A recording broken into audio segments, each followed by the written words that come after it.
مين فينا موقفش في لحظة كده ناسي الدنيا اللي حواليه ومثبت عينيه على لوحة فنية ربانية مرسومة في قلب السما؟ ألوان بتظهر فجأة من غير مقدمات، أقواس ملونة تخطف النظر وتحبس النفس وتحسسك إن الكون قرر فجأة يبتسم. في اللحظة دي قليل قوي اللي بيفكر، أغلبنا بس يقف ويتفرج. يمكن لأن الجمال لما يكون صافي كده ما يحتاجش تفسير فوري، لكن السؤال دايما بيبقى موجود في الخلفية: إزاي؟ إزاي السما العادية دي اللي كنا شايفينها من شوية رمادي ومليانة سحاب تتحول فجأة لمشهد كله ألوان؟ وإيه السر اللي خلى ظاهرة بسيطة في شكلها تعيش في خيال البشر آلاف السنين؟ قوس قزح مش مجرد منظر جميل، هو لحظة التقاء نادرة بين العلم والفلسفة وتجربة الإنسان نفسه. الحكاية بتبدأ ببساطة شديدة، بضوء. ضوء الشمس اللي متعودين نشوفه أبيض في الحقيقة عمره ما كان أبيض فعلاً، هو خليط هائل من موجات ضوئية مختلفة، كل موجة ليها طول موجي مختلف وطاقة مختلفة ولون مختلف. لكن عيوننا ما بتشوفش التنوع ده غير لما يحصل له حاجة، والحاجة دي غالباً بتكون نقطة مطر، نقطة مية صغيرة جداً معلقة في الهواء، شكلها كروي شبه كامل لكن تأثيرها ضخم. لما شعاع ضوء الشمس يدخل النقطة دي سرعته بتقل ومساره بيتغير وبيحصل أول انكسار. الانكسار ده هو اللحظة اللي الضوء الأبيض يبدأ فيها يتفكك، مش لأن النقطة بتعمل حاجة سحرية، لكن لأن كل لون جوه الضوء الأبيض بيتأثر بشكل مختلف. الأحمر بطوله الموجي الكبير ينحرف بزاوية مختلفة عن البنفسجي اللي طوله الموجي أقصر وطاقة أعلى. الفرق بسيط، لكن الطبيعة بتبني عليه لوحة كاملة. بعد ما الضوء يدخل النقطة ما يطلعش على طول، يصطدم بالسطح الداخلي من جوه وينعكس انعكاس داخلي هادي، كأن الضوء بيغير رأيه أو بياخد نفس قبل ما يكمل. وبعدها يحاول الخروج، وفي لحظة الخروج دي يحصل انكسار تاني، الألوان تتباعد أكتر وتترتب بشكل أوضح. كل نقطة مطر بتبعت لون واحد بس لعينك، لكن السما مليانة ملايين النقط وعقلك هو اللي بيجمعهم. قوس قزح مش موجود في مكان محدد، مش حاجة تقدر تمشي ناحيتها وتوصل لها، هو نتيجة زاوية معينة بين الشمس والنقط وعين الإنسان.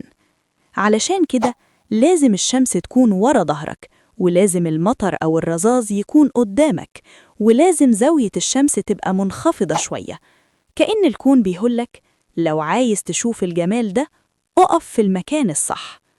وعشان كده برضو قوس قزح مش بيظهر طول الوقت، حتى لو المطر نازل وحتى لو الشمس طالعة لازم التوازن يكون دقيق.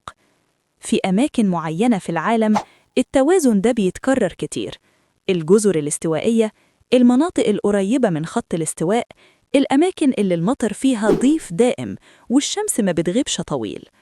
قرب الشلالات الكبيرة الرذاذ الطالع دايما في الهواء بيعمل أقواس قوس قزح شبه مستمرة، كأن المكان متعود على الجمال.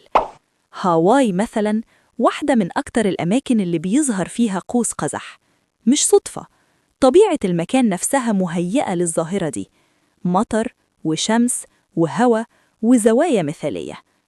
ومن أغرب الحاجات اللي ناس كتير ما تعرفهاش إن قوس قزح في الحقيقة مش قوس، هو دايرة كاملة، إحنا بس ما بنشوفش غير نصها لأن الأرض واقفة في النص، لكن من فوق من الطيارات أحياناً الدايرة بتبان كاملة كاملة ومقفولة من غير بداية ولا نهاية. يمكن عشان كده الإنسان دايماً شاف فيه رمز مش مجرد ظاهرة. من آلاف السنين قبل الفيزياء والمعادلات البشر كانوا شايفين في قوس قزح رسالة. عند الإغريق كان طريق بيمشي عليه رسول الآلهة، عند شعوب تانية كان جسر بين السماء والأرض، وفي أساطير أيرلندا نهاية القوس دايماً كانت مليانة كنوز عمرها ما بتتوصل. وفي الأديان السماوية ظهر كعلامة طمأنينة، وعد بعد الفوضى، رسالة إن الغضب مش دائم وإن بعد الطوفان في ألوان.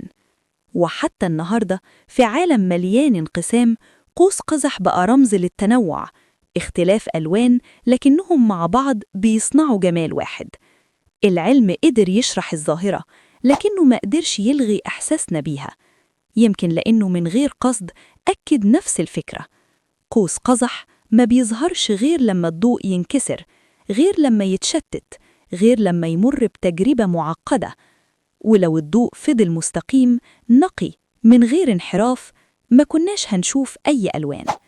يمكن ده السبب الحقيقي اللي بيخلينا نحب قوس قزح، لأنه شبهنا، بيفكرنا إن الجمال مش دايما نتيجة الكمال، لكن نتيجة المرور الآمن عبر الانكسار. المرة اللي جاية لما تشوفي قوس قزح ما تشوفيش بس ألوان في السماء، افتكري الرحلة اللي الضوء عملها، وافتكري إن الطبيعة أحياناً بتشرح لنا نفسنا من غير كلام. ولو الرحلة دي عجبتكم وخلتكم تبصوا للسماء بشكل مختلف، ما تنسوش اللايك والاشتراك في القناة وتفعيل الجرس عشان نكمل مع بعض رحلات أكتر في عجائب العالم اللي حوالينا. نشوفكم الفيديو الجاي. رينبو فلاش.